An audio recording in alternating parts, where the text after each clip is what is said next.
Life has been full of tough times, with a few good moments along the way. Losing my parents when I was young hit me hard, like a pain that never fully goes away. But I was lucky because the older William couple who lived next door took me in. They were the kindest people and treated me like their own grandchild, not like someone they had to take care of. We didn't have much money, but we were rich in love, and that was what really mattered. Things changed when they died in a car accident, just as I was about to turn 20 and thinking about going to college. Suddenly, I was on my own again. They left me some money for school and their house in the suburbs. Even though it was full of memories, I decided to sell it because it reminded me of them too much. I used the money to get a small apartment in the city, close to the college where I was going to study financial management. I met Michael at a friend's party. He was easygoing, fun, and didn't care what others thought. We got along right away. He accidentally bumped into me and spilled my drink. "Hey, watch it," I said, more surprised than angry. He smiled and said, "All right, my bad. Let me fix that." "What were you drinking?" I said, "Just beer." And he called out, "2 beers coming right up." That was Michael, simple, straightforward, and relaxed. We talked all night about everything and nothing. We found out we both hated sushi, but loved old movies. Talking to him was easy, and when the party ended, I didn't want to say goodbye. A year later, he proposed. We were watching TV together, just the two of us. He pulled a ring out of his pocket, no big speech or fancy gestures, and said, "Marry me," holding the ring so tightly I thought it might break. I laughed, not because it was funny, but because it was so perfectly us, simple and a little messy. "Yes, of course, you big goof," I said. Getting married didn't change much at first. It just felt right. We were the same as before, just officially married. We made ourselves at home in my small downtown apartment, close to the busy city, but having someone to share the quiet moments with made a big difference. Evenings didn't feel so lonely anymore, and for the first time in a long while, life felt complete. Marriage brought some comforts, but just when you start feeling settled, life can throw surprises your way. Michael's parents, Mr. and Mrs. Jacob, were wonderful people. From the start, they welcomed me warmly into their cozy suburban home. I could see where Michael got his laid-back attitude from. Their kindness was a balm to my still-hurting heart after losing my own family. Mrs. Jacob would often say, "We're so happy you're part of our family now," and squeeze my hand with a firm, yet gentle touch. I'd always say, "Thank you so much for making me feel so welcome." We began spending weekends with them, having backyard barbecues and long chats over hot cups of coffee. Life felt simple, honest, and good until it wasn't. Michael had to go on a work trip for a year, taking him out of state. The timing wasn't ideal, but it was a great chance for his career. Soon after he left, Mr. and Mrs. Jacob's health started to decline. It happened quickly, and one day Mrs. Jacob called, sounding deeply worried. "Anna," she said, her voice trembling, "we need your help. I'm sorry to bother you, but things aren't good. Mr. Jacob is not doing well." I quickly packed my things and headed to their home. It hurt to see them both looking so frail. Mr. Jacob, who had always seemed so strong, now looked smaller, connected to tubes for his treatment. I settled into their routine, taking care of the cooking and cleaning, while Mrs. Jacob focused on looking after Mr. Jacob. In the evenings, I would read his favorite books to them. Often, he'd fall asleep before I finished a chapter, but on good days, he'd quietly say, "Thank you, Anna," even though his voice was weaker than before. I'd smile and reply, "It's my pleasure," holding his hand to comfort him. One afternoon, while I was preparing dinner, Mrs. Jacob sat at the kitchen table, looking more tired than usual. She wrung her hands nervously and said, "Anna, I don't know how to say this, but we're having some problems. Mr. Jacob was the main provider, and now things are tough." I put down the knife and gave her my full attention. "Sweetie, we're in a tight spot. Would you consider renting out your apartments? I hate to even ask, but maybe it will help us get through this tough time," Mrs. Jacob said, looking down, clearly embarrassed. Her words showed how serious their situation was, and I felt sorry for them.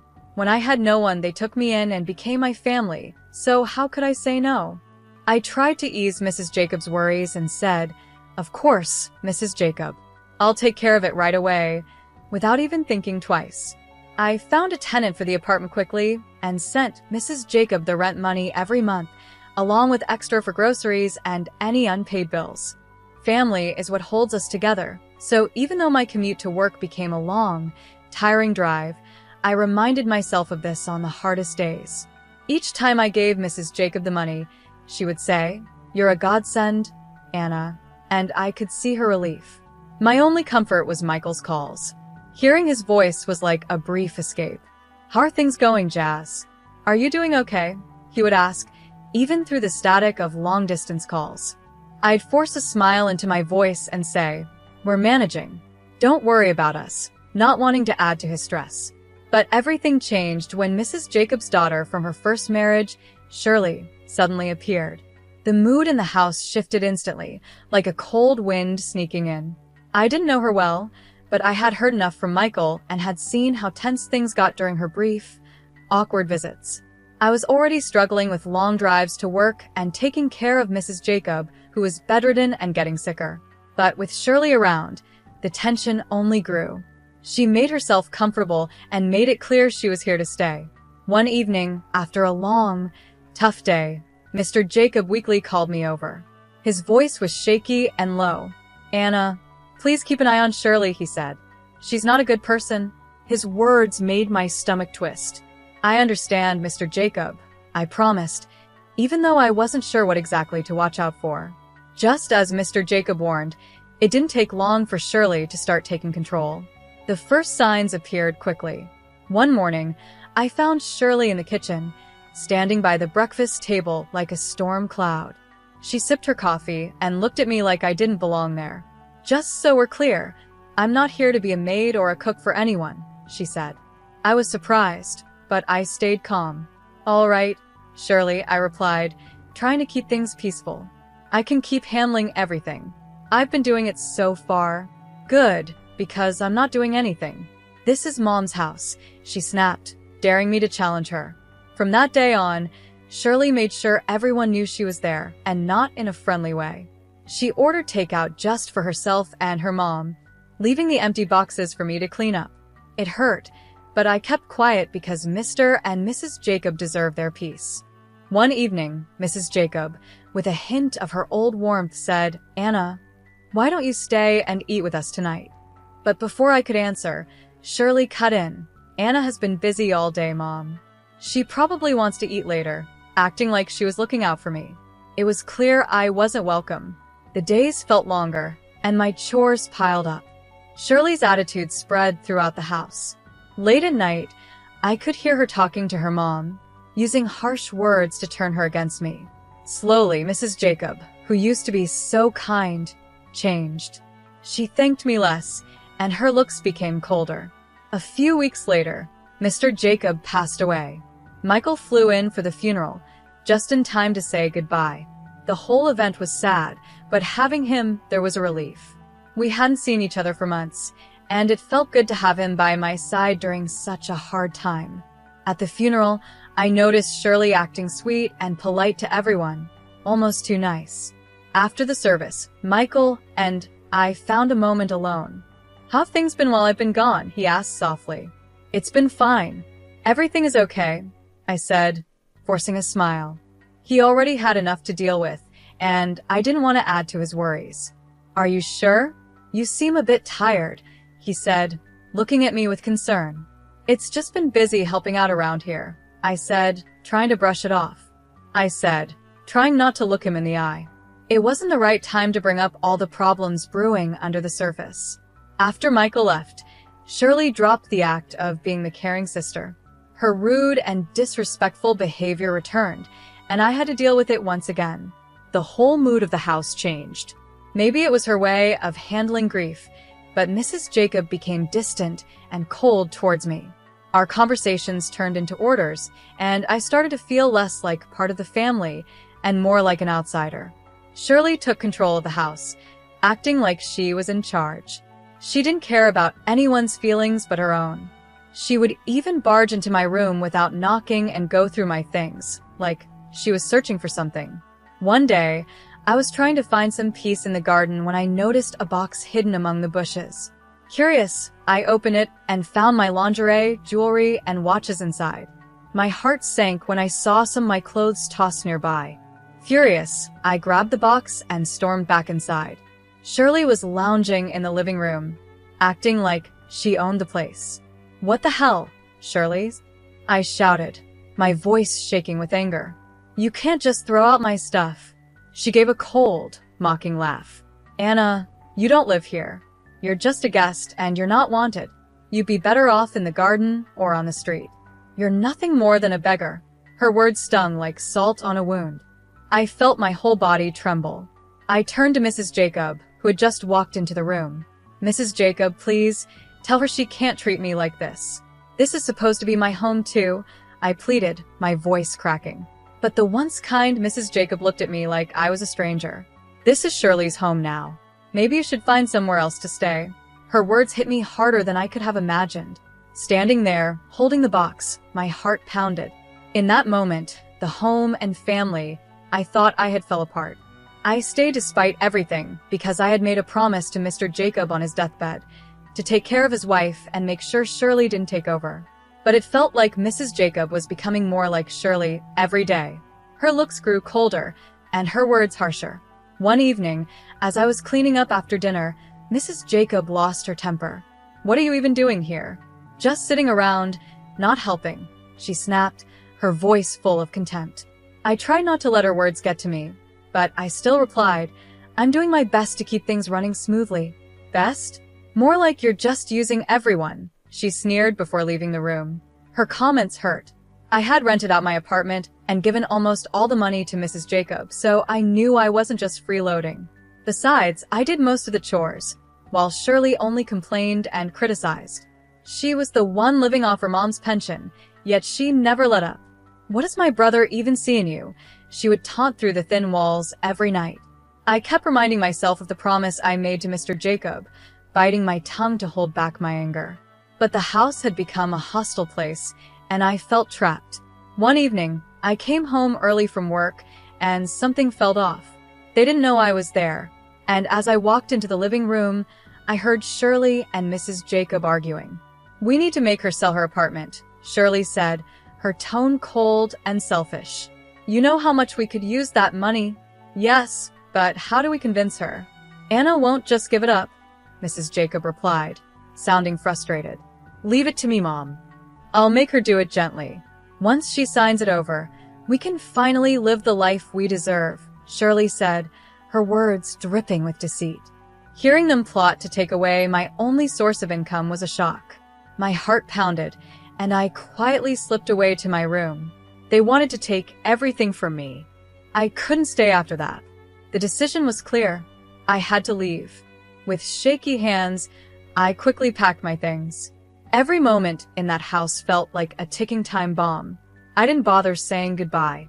They didn't deserve it. I slipped out the back door and called a cab to take me to the train station. My mind was spinning as I sat on the train headed to Michael's state. I wondered if he would understand, if he would take their side. I was scared of what would happen if I stayed, but the uncertainty of what was ahead was just as terrifying.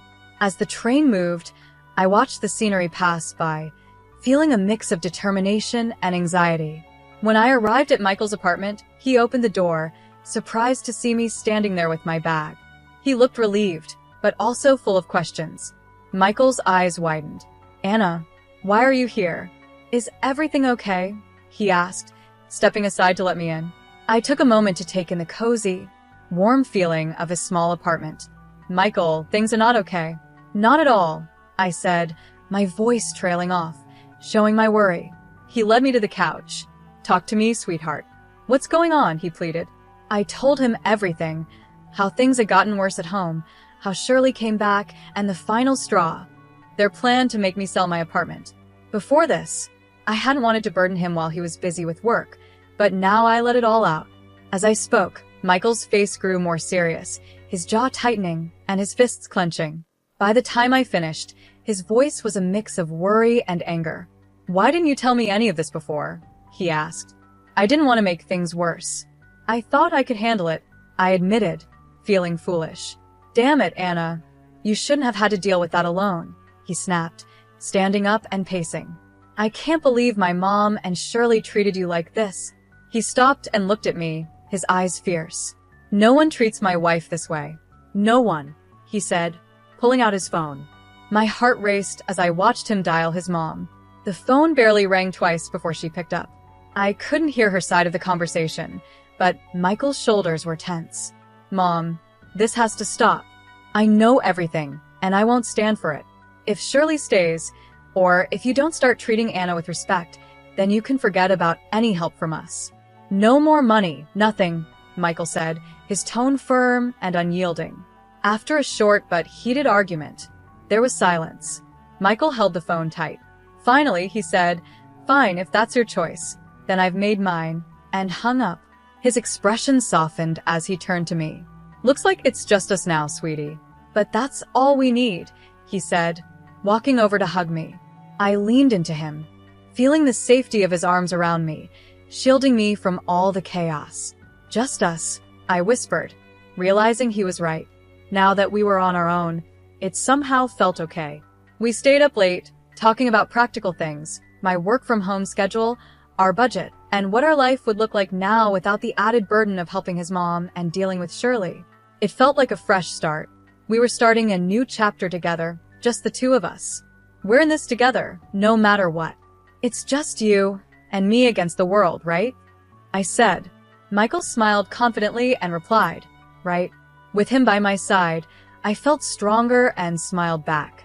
The next few days were busy. Thankfully, my boss agreed to let me work from home after I reached out. Michael helped me get my things out of storage, and we set up my home office in the corner of his living room. It was cozy, and even though it wasn't perfect, it felt like ours. After a peaceful week, I got a call that felt like a ghost from the past. It was Mrs. Jacob. Her voice, which used to sound kind, now had a mix of boldness and desperation. "Anna, why haven't I received my payment this month? You know how much we need it," she said, sounding urgent. I was speechless for a moment. How could she have the nerve to ask this after everything? "I'm sorry, but after all that's happened, you really expect me to keep sending money?" I asked, more surprised than angry.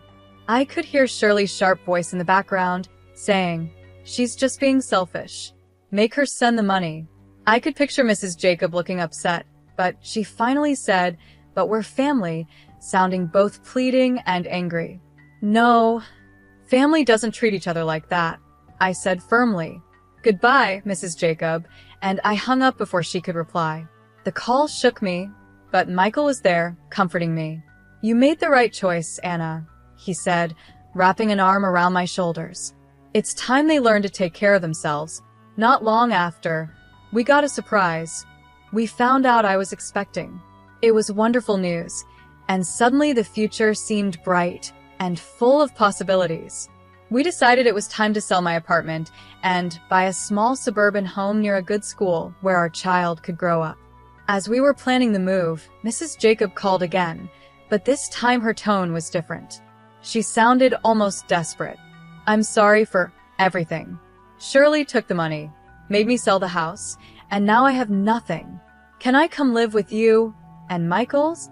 Her request sent a chill down my spine, and I could hear the tremble in her voice. This was a test of my resolve. "When you sided with Shirley against us, Mrs. Jacob, you chose this path. You could have chosen differently," I said, holding firm. I spoke softly, trying to keep my voice steady even though I was hurting inside. "You have a kind heart, Mrs. Jacob, but we all make choices. I know you made mistakes, but I can't just forget what happened," I said. "Can't you forgive an old woman for her bad decisions?" she pleaded. I sighed, feeling sorry for her, but also remembering all the pain her choices had caused. "I have forgiven you, but that doesn't mean I can let you back into my life," I replied. "You have to live with the consequences of your actions, just like I have." Then I hung up and blocked her number. We moved forward with our plans and bought a small, cozy house with a garden for our kids to play in. One lazy Friday morning, I was slowly reading the newspaper and sipping my coffee when a headline caught my eye: "Local woman arrested for massive fraud scheme." I saw a picture of Shirley, looking defeated and in handcuffs. I felt a mix of shock and, to be honest, a bit of relief. "Look at this, Michael," I said, holding up the newspaper. It's Shirley. She's been arrested for fraud. Michael took the paper and read the story with a serious expression. Wow, that's a lot to take in, but I can't say I'm surprised, he said.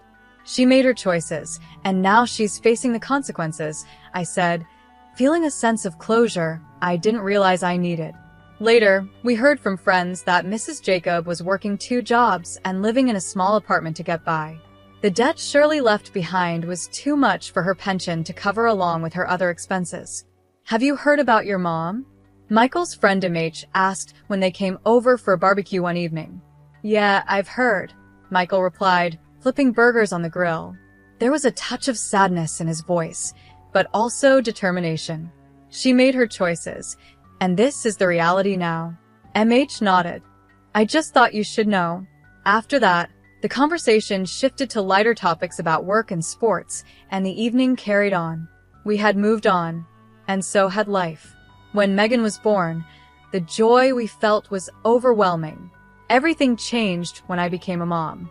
It changed our dreams and goals, and it even healed some old wounds with new love. Can you believe she's ours? I whispered one night as Michael and I watched Megan sleep in her crib. I whispered softly, and Michael gently replied, I know, as he put his arm around my shoulders. She's perfect, he said, his voice full of warmth.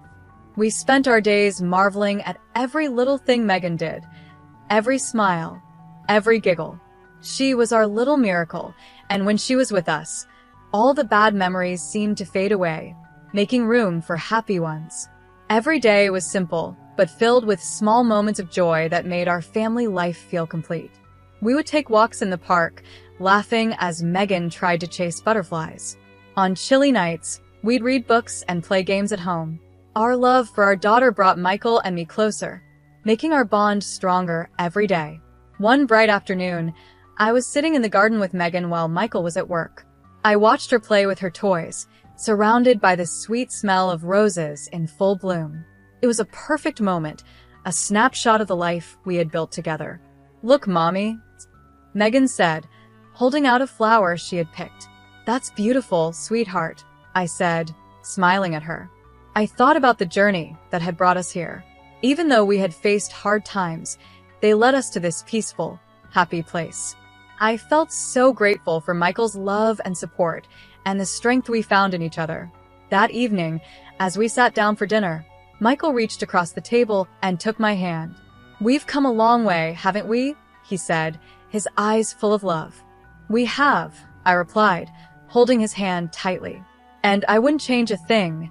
We looked forward to the future with hope and confidence, knowing that we could face any challenges together. Our hearts were full of joy, our family was strong, and our love was unbreakable. We made sure to cherish every day, savoring each moment and building a life filled with love, happiness, and endless possibilities.